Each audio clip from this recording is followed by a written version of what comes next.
Fala galera, tudo bem? Rui aqui. Vamos continuar o nosso estudo de lógica.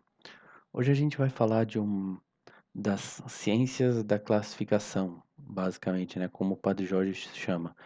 É sobretudo botânica e zoologia sistemática, né? Embora eu acho que essas duas são mais de plantas e animais, né? E tem bactérias, né? Fungos, essas coisas, né? Mas são as ciências que o Padre Jorge fala que são das formas estáticas, né? Porque a gente não usa muito experimentos nelas, né, a gente meio que pega o indivíduo, vê as características principais dele, né, e classifica ele dentro de uma espécie, e a espécie dentro de um gênero, ou algo do tipo, né. Então, por isso que ele diz, né, apesar da distinção das ciências, aqui ele está dizendo que apesar de ter essa distinção entre ciências das formas estáticas, né, e a ciência das atividades dinâmicas, ambas buscam os conhecimentos de leis naturais. Que lei a gente pensa, talvez algo mais da física, né, ou algo que tem, uma coisa bate na outra, gera outra, né, e essas ciências da classificação tem mais uma, assim, não parecem ter leis, né, porque é só um indivíduo, você está, tipo, analisando ele, mas essas relações entre atributo e atributo, né, então, quais atributos que vêm junto, né? Quais atributos que determinam qual gênero, eles são também leis naturais, né? Então, tanto essas ciências estáticas quanto dinâmicas buscam conexões necessárias que são leis, estão a ser consideradas leis da natureza, né?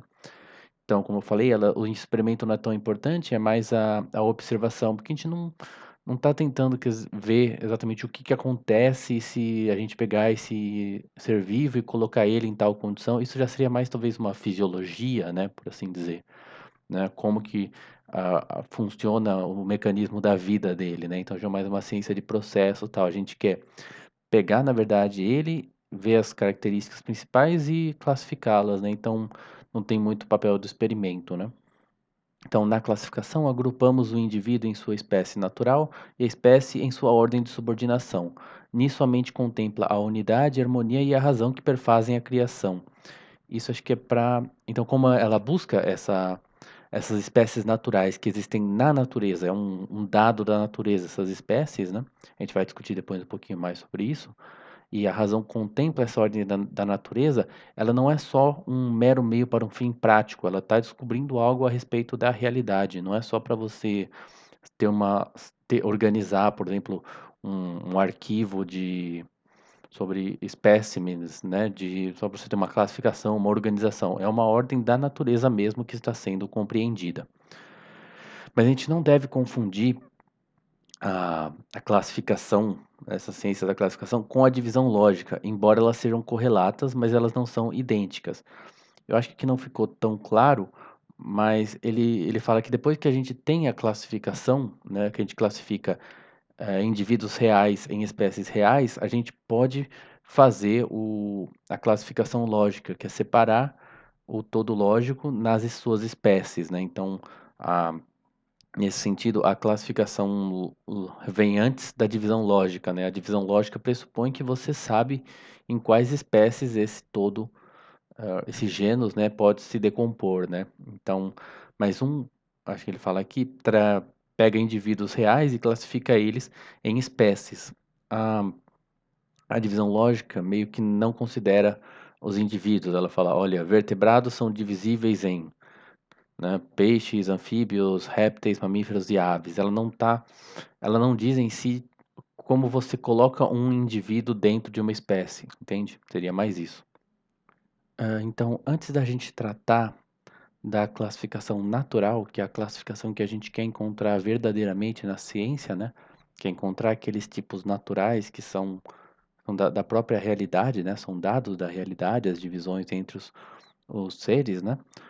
A gente vai falar um pouquinho da classificação artificial, que são mais classificações convenientes para a gente organizar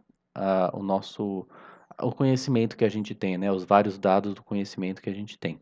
Então, o Padre Jorge disse que qualquer atributo pode ser usado numa classificação artificial, dadas duas condições. A gente vai ver que isso não pode ser qualquer atributo que pode ser usado na classificação natural. Mas, se ele for comum a todo o objeto, e as modificações desse atributo forem diferentes o suficiente para permitir a classificação de um indivíduo em uma única das classes subordinadas.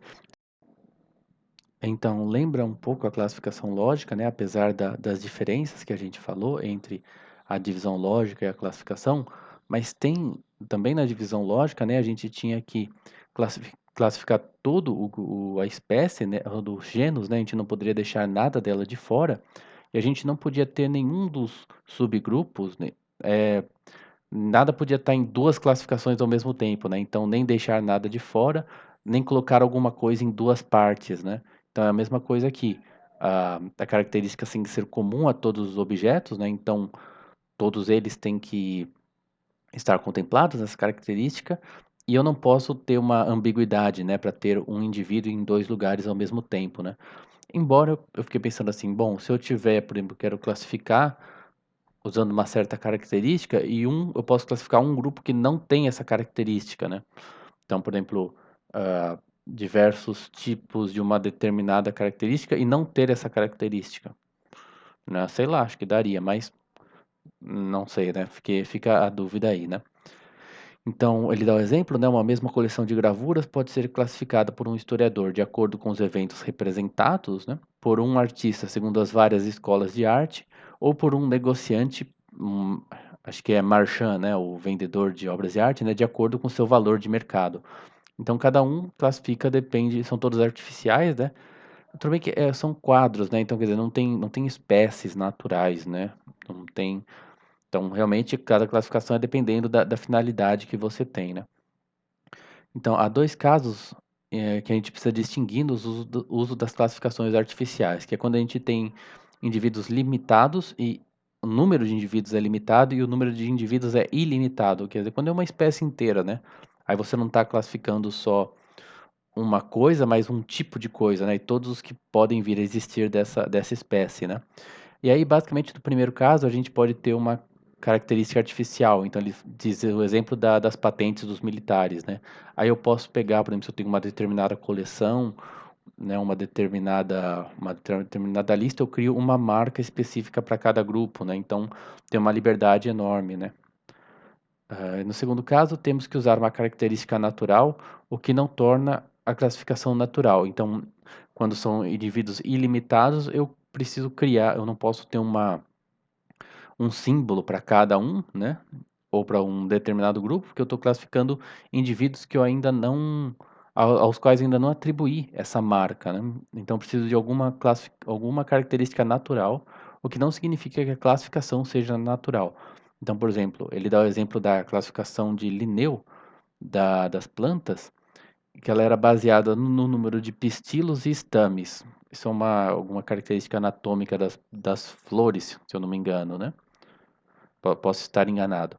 Mas isso não é, apesar de ser um atributo natural, né? É uma característica que as plantas têm, mas ela não é uma classificação natural, porque isso faz com que plantas de um mesmo gênero, né, espécies de um mesmo gênero, você classifica no mesmo grupo plantas que não têm nada a ver umas com as outras. É que essa característica não é tão importante, porque tem plantas muito diferentes que têm o mesmo número de estambres e pistilos. Então, o Padre Jorge diz: essas classificações são temporárias, duram enquanto não temos a classificação natural.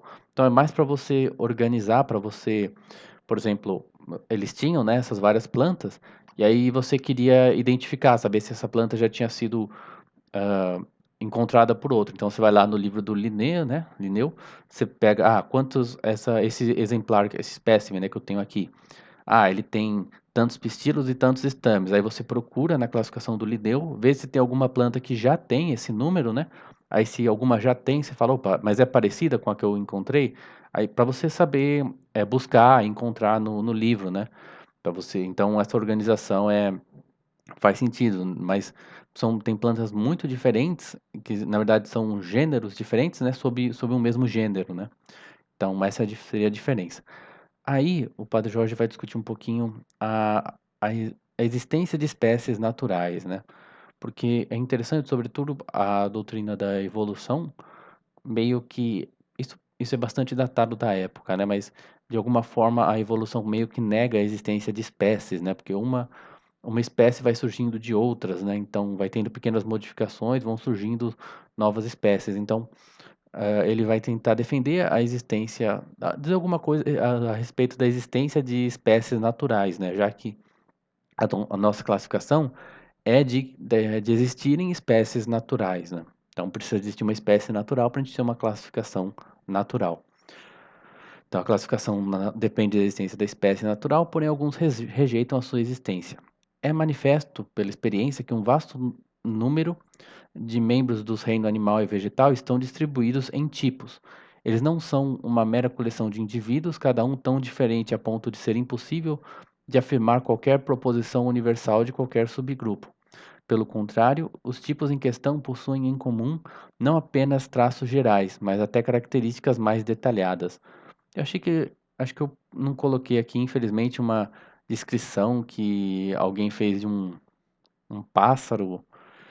Pena que eu não coloquei, mas assim, ele vai dando os detalhes assim da não, tem a tal parte tem tal cor e não sei o que é tão detalhada e serve para exatamente todos os pássaros dessa espécie, então é bem interessante. Mas também o organismo interno é todo, né, os órgãos que ele tem dentro, né, todo o sistema respiratório, circulatório dentro das espécies, né, ele é bem parecido.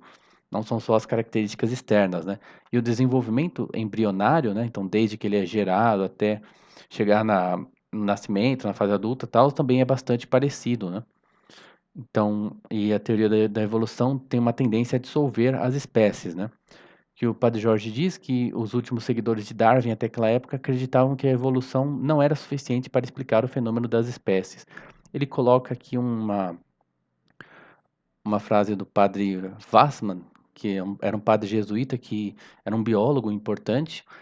É bem interessante quem quiser olhar na Wikipédia, ele meio que acreditava na evolução, mas eu não lembro agora se ele acreditava que o ser humano não podia ter sido gerado pela evolução ou que a a vida não podia algumas espécies já existiam, tinha alguma coisa assim, ele não era exatamente um darwinista, mas tinha alguma coisa, relacionada também com a teoria da evolução, mas ele diz assim, o padre Wassmann: "O mundo da matéria orgânica, dos dias atuais como do passado, não consiste, como a forma darwiniana da teoria da evolução nos leva a crer, de um caos de pequenas variações", porque na teoria de Darwin, né, você teria então o surgimento da vida e as diversas variações, né, pequenas variações vão gerando novas espécies, né.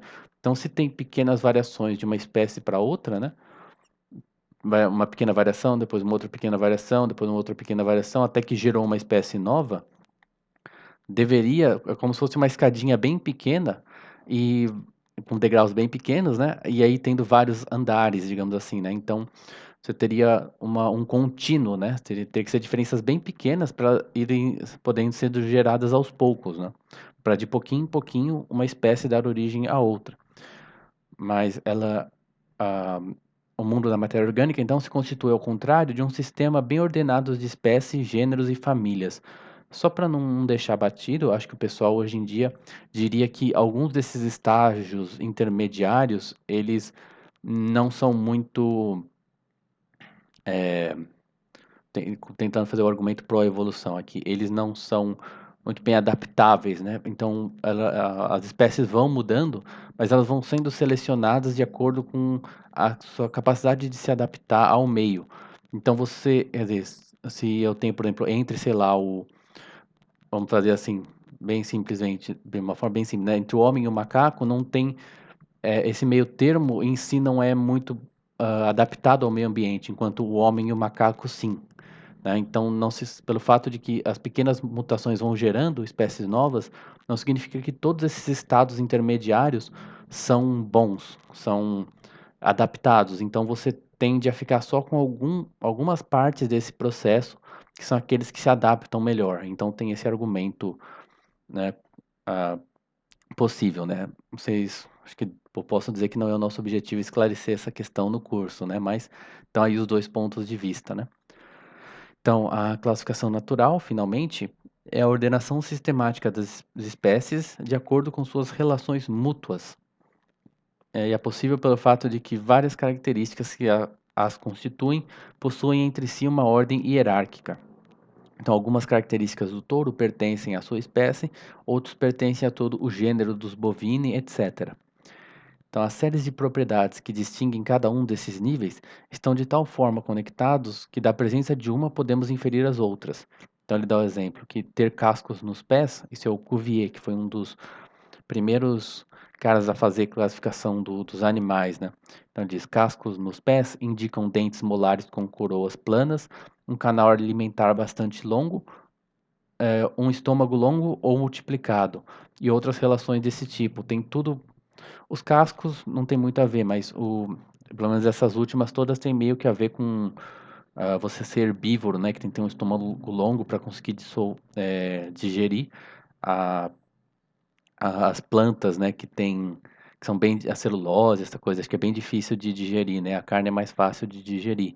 Então esse canal alimentar longo é para isso, né? E os cascos nos pés, não sei por quê, mas o fato é que dos cascos dos pés você consegue eh, inferir as outras características. Então essa é como uma característica superior no sentido de que ela determina as outras, né?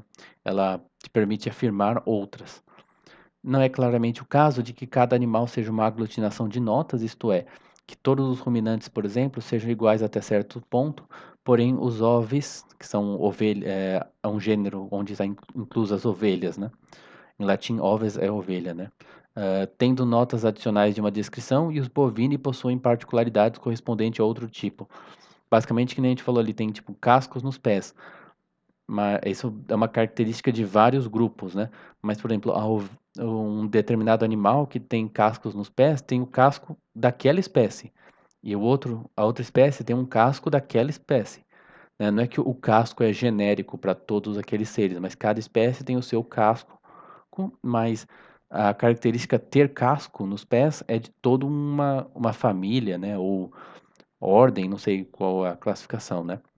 Então, não é que acho que a gente falou um pouco disso também na classificação na divisão lógica, né? Não dá para você pegar o homem, né, e falar, ó, a parte daqui para baixo são suas características animais e aqui são suas características humanas, né? Não tem essa divisão, tá tudo mesclado, né? Então, apesar do tipo geral de um boi e uma ovelha ser o mesmo, ruminante, a atualização desse tipo geral difere em cada detalhe nas suas espécies. Então, mesmo quando o boi tem características dos ruminantes, são na forma do boi. E a ovelha também vai ter essa característica do ruminante, mas vai ser na forma da ovelha, né? É bem interessante isso, né? A classificação deve ser baseada na importância de uma característica, que é a importância é a posição da característica com relação a outras dentro da subordinação natural. As mais importantes são as que determinam um maior número de outras características e são as mais fundamentais. Aí acho que seria interessante pesquisar a respeito, quem quiser se interessar mais, né? Mas já comentamos no capítulo 10 que as classes naturais devem ser definidas por propriedades. Nossas definições são distintivas, pois os gêneros e espécies possuem uma grande quantidade de características e não sabemos quando as exaustamos, né? Então a gente não conhece basicamente a substância dos seres vivos como um todo, né? Então, na classificação natural, a gente usa as seguintes regras. Todos os grupos devem ser constituídos de maneira a diferir dos outros por uma multitude de atributos, porque a gente não tem, a gente precisa de vários atributos justamente por não ter a substância em si, né? Quanto mais alto o grupo, mais importante deve ser o atributo pelo qual ele é constituído. Então, por exemplo, se a gente pensar naquela classificação do Linneu, que começa com reino, família, classe, ordem, família, reino, filo, classe, ordem, família, gênero e espécie, né? Então, as classificações que separam um reino do outro são as mais importantíssimas de todas, né? São as que mais saltam aos olhos, por assim dizer, né? E as diferenças entre espécies são diferenças menos importantes, né? Então, a classificação deve ser feita de maneira que os grupos com maior afinidade devem estar mais próximos e, igualmente, a distância de dois grupos deve ser um indicativo de sua dissemelhança. Apesar das linhas gerais serem conhecidas, a classificação apresenta dificuldade nos dois extremos da escala dos seres vivos. Bom, o grande princípio que determina a subordinação hierárquica ainda estava em disputa na época do Padre Jorge. Então, o Linneu buscava o grau crescente de complexidade na organização. Aí tinha o Jussier e o Cuvier, que queriam fazer a classificação a partir do tipo de estrutura anatômica, E o darwinismo trouxe a ideia de que essa classificação deveria ser feita por leis de descendência, né? Como o Darwin tinha uma teoria, tem, né, uma teoria do surgimento da espécie, faz mais sentido você ir classificando por antepassados comuns, né? Tipo uma árvore genealógica, basicamente, né? Então, quanto mais antepassados comuns, ou quanto mais próximo o antepassado comum, você classifica eles juntos, né? Então, tem também algumas outras dificuldades. Essa seria uma, né? Você ter alguns de critérios diferentes para classificar, né? Mas outra seria em classes coordenadas, o mesmo órgão com- pode possuir importâncias diferentes. Que a gente fala assim, você pega um órgão, você pega uma classe ali. Tem um órgão que vai ter diferença, mas ele tem importâncias diferentes, né? A gente falou tipo, se, se tem uma determinada importância, você usa ele para classificar tal grupo, mas se tem mais importância é para um grupo maior. Mas e se numa mesma classe, esse órgão tem importâncias diferentes, né? Então ele dá o exemplo dos mamíferos, em que os dentes determinam muitos dos atributos, mas para os peixes isso não é verdade, porque para os peixes o tegumento, o tipo do tegumento é importante, e isso não é verdade para os mamíferos. Então, a mesma característica tem valores diferentes durante a vida do indivíduo. Então, também a gente assumiu que, você pega uma característica e classifica de acordo com essa característica, tá? Mas uma característica pode ser mais ou menos importante de acordo com a idade, né? Durante alguma etapa da vida. E também um animal pode possuir características de grupos diferentes. Então ele fala, a preguiça, o bicho preguiça, contém muitas características de mamífero, mas os dentes são típicos dos animais inferiores, né? Então, e o dente é muito importante porque por causa da alimentação, né? Então determina muitas coisas a respeito também do modo de vida e do tipo do sistema digestivo, essa coisa toda. Então vamos para os exercícios. Discuta o valor da classificação natural como método científico. Dê as regras da classificação, escreva as principais dificuldades que envolvem a tarefa de estabelecer uma classificação válida.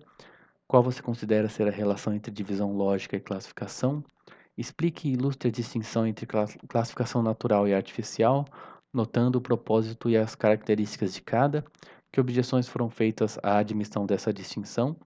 Ilustre o que se entende por classificação por tipo e série. Isso acho que a gente não falou, mas a classificação por tipo seria basicamente você pegar um indivíduo que meio que representa o todo. Então, sei lá, tem os macacos, você escolhe um que é tipo o macaco principal. E aí o problema é que se os outros são classificados pelo quão próximos eles são dele.